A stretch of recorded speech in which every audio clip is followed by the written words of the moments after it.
Welcome back to another episode of the Leadership Purpose with Dr. Robin podcast. So glad you're here and that you listen into the podcast. I know I say it all the time and I will continue to do so. I really appreciate you. And because you've been listening in, you helped us get ranked in the top 5% of all podcasts globally, according to Listen Notes. So thank you for doing that. And if you will continue your support, go ahead and rate, review, subscribe to the podcast, and tell a friend.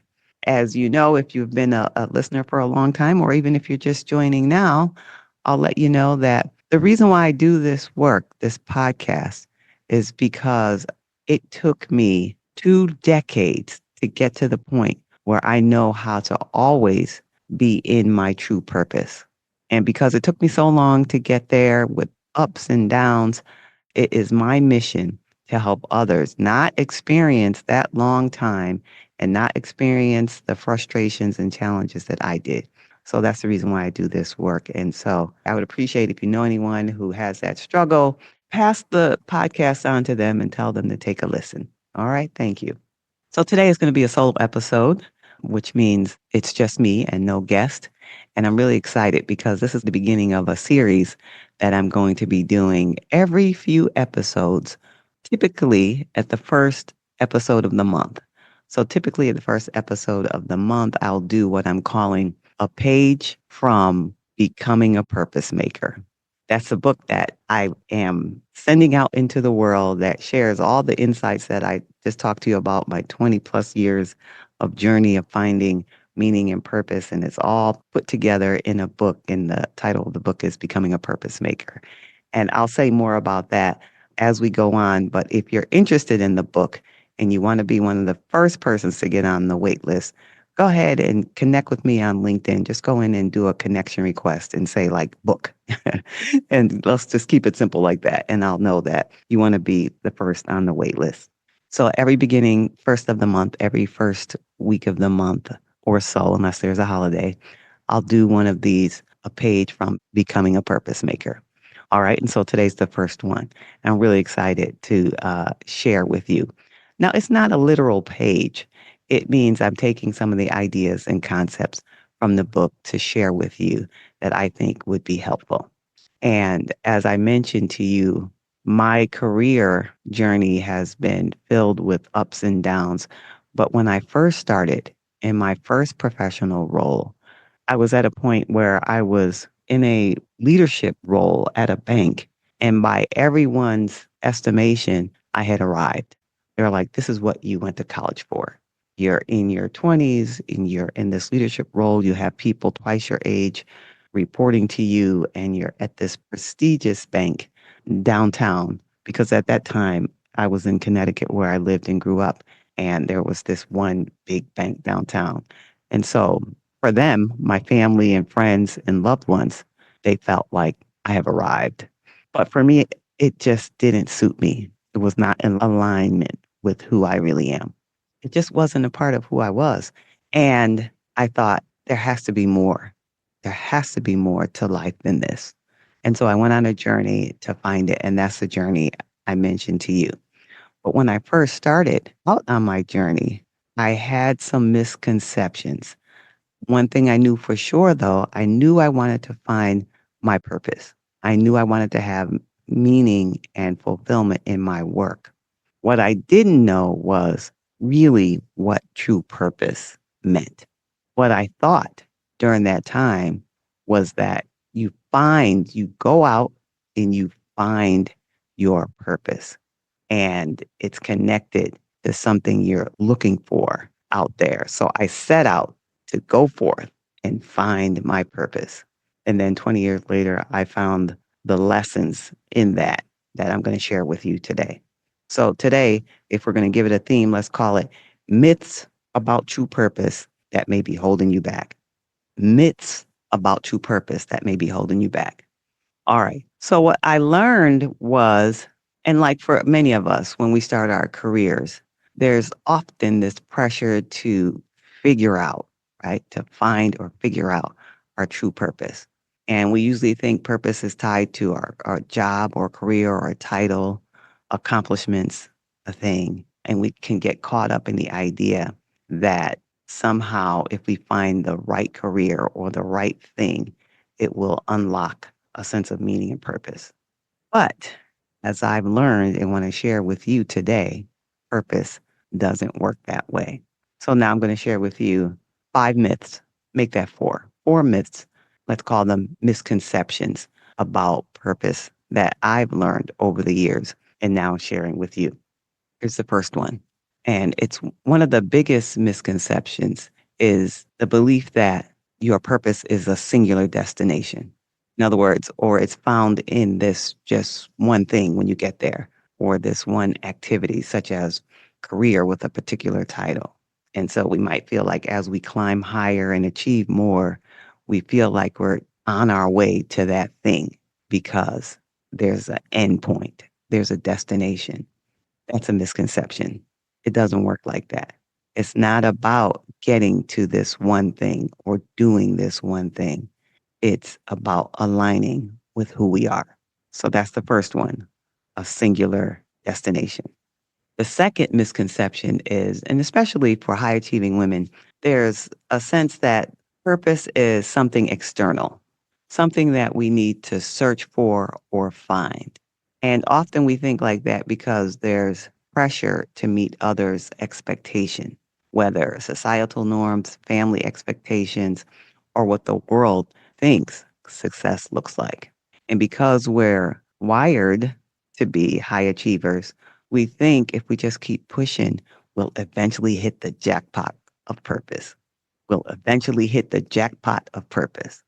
But the truth is, your true purpose isn't something you find out there. It's not external. It's not a goal or a career.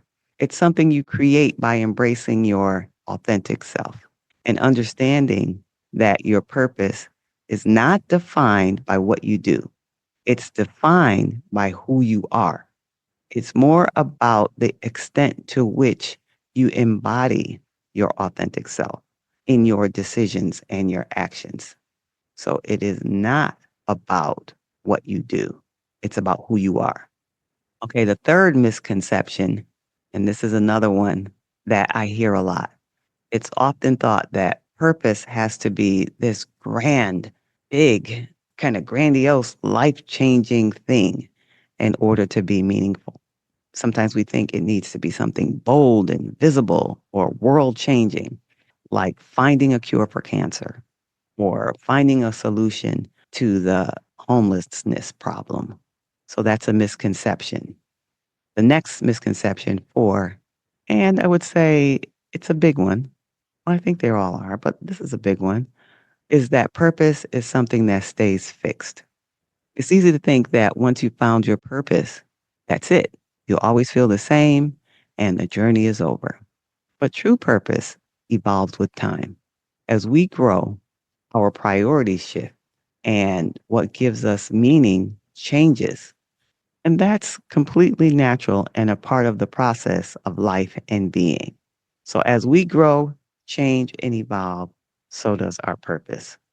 For many of us, letting go of these misconceptions is a freeing experience because it allows us to focus less on all this external validation and it's more on living a life that's true to us, one that reflects who we are and our own unique self, our own unique passions, values, and natural abilities. And so when we realize that our true purpose isn't something out there and it isn't one big thing and it is not fixed, it is found in our authentic self. This is where we express and have true freedom and fulfillment starts to unfold. So you might be asking, so what do I do now? First step is to let go of these misconceptions. First step to letting go of these misconceptions about purpose is becoming aware of the narratives and beliefs you've internalized about what purpose and fulfillment should look like. Because many of us, especially high achieving women, have been conditioned to define purpose through external markers like a prestigious job or career, a certain income, a specific lifestyle, or even how others perceive us. And these beliefs can be so deeply ingrained that we don't even realize they shape how we approach our lives and our careers. So to begin this process of letting go of these misconceptions, it's essential to slow down, get quiet, and ask yourself, what does true purpose actually mean to me? Not in the sense of what I should be doing or what society says, but in terms of what feels aligned with who I truly am. Now, this requires some introspection and some reflection where you create space to examine your thoughts and your beliefs. And you can do that by just asking yourself a few questions. So take some time and think about these questions, and I encourage you to write them out. And here's the first question. I'll give you four of them. The first question is, what have I always thought my purpose was? Second question, where did these beliefs come from? Third questions, are they my own or did outside expectations influence them? And the fourth question, what have I been actually chasing and why? When you answer these questions, that will help you get on your way. So take some time to think and reflect and write those questions.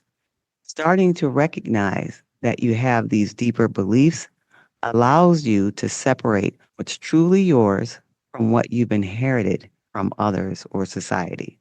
Now, when I say inherited, I mean thoughts, beliefs, and to some degree, certain actions. And this kind of awareness is the first step toward untangling the idea that true purpose is something external that must be found or even achieved. Once you're aware of these misconceptions, it's about shifting your mindset. This means letting go of the need to live up to others' expectations of you and starting to embrace the idea that true purpose, deep meaning, and profound fulfillment come from living in alignment with your authentic self, expressed through your passions, your values, your natural abilities in service to someone or something beyond yourself. Now, at this stage, it's important to practice patience. These shifts don't happen overnight, but by continually questioning the narratives that have defined you in the past and replacing them with understanding your more authentic self, you begin the process of aligning your life with your true purpose and not the one you've been told to pursue. So remember, your true purpose is not about finding that one thing. It's not about finding something out there. It's not about this big, grandiose thing. And it's not about one fixed thing. Your true purpose is a way of being your unique, authentic, and dare I say, beautiful self. Okay, there it is. There it is. Those are the misconceptions that may be holding you back, the myths that may be holding you back from finding your true purpose. And if you found this to be helpful and you want more, connect with me on LinkedIn. And I am on social media, including LinkedIn, at Robin L. Owens, PhD, at Robin L. Owens, PhD. So connect with me there, and I'd love to hear from you. And until next time, this is Dr. Robin. Thank you for tuning into this episode of the Leadership Purpose with Dr. Robin podcast. If you enjoyed it, head on over and rate and subscribe so you never miss an episode. New episodes drop every week, and I can't wait to hang out with you again soon. Meanwhile, this is Dr. Robin signing off. See you next time.